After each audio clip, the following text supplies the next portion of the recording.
What's going on, good people? It's Nguvu from my Run and Gun Firearms training. And tonight I want to go over why adding a dot, a red dot, green dot, to your pistol might be a huge disadvantage.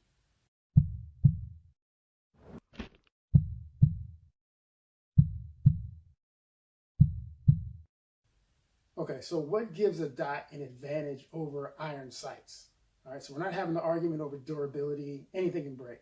But we're talking about advantages that a dot provides, which is why so many people have dots on their rifles, and now they're becoming more popular on pistols. So what gives you an advantage? Number one, with a traditional iron-sighted gun, you need to line up your front and your rear sight to get your equal height, equal light, and then also line that up with your target, right? So you have a few things that are going on, and you're changing focal depth with your eyes, which takes time. With a dot, you do not need to line up equal height, equal light.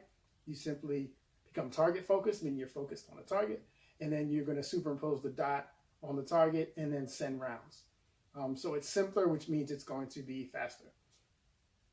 Also, when transitioning from target to target, when you have your gun out and you're on a particular target, you move to the next. If for some reason your gun gets misaligned right or left because you're not transitioning smoothly and maybe you're moving your arms across your body, which can cause your sights to get out of alignment, if you're looking at that dot, as long as that dot is in an acceptable area of your target, you can send rounds. You don't have to fix anything.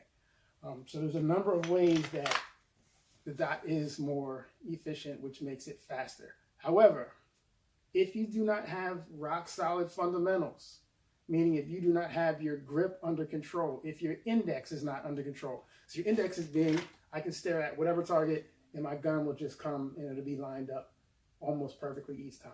So if there is some cleanup needed, it's subtle. Okay, so I can look at a target and I can bring my gun right to it, whether I'm coming directly from the holster or if maybe my gun is already out and then I need to bang a reload, I can bang my reload and get right back on target. So your index needs to be rock solid. Otherwise, when you get your gun up, you're going to find that you're not going to see the dot. Or if you see the dot, it's going to be upper left-hand corner one time, lower right-hand corner the next, or just gone the third time. So it's going to be really inconsistent, which is going to slow you down, and you'll actually be slower than irons.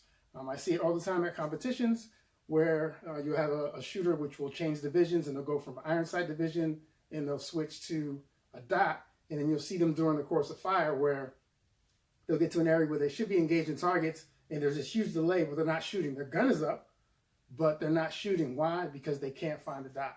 So you have to make sure that your index is rock solid. I mean, you can draw your gun and your irons are coming up in the same spot every time, regardless of position that you're drawing in, where your hands start, and also coming back from your reloads.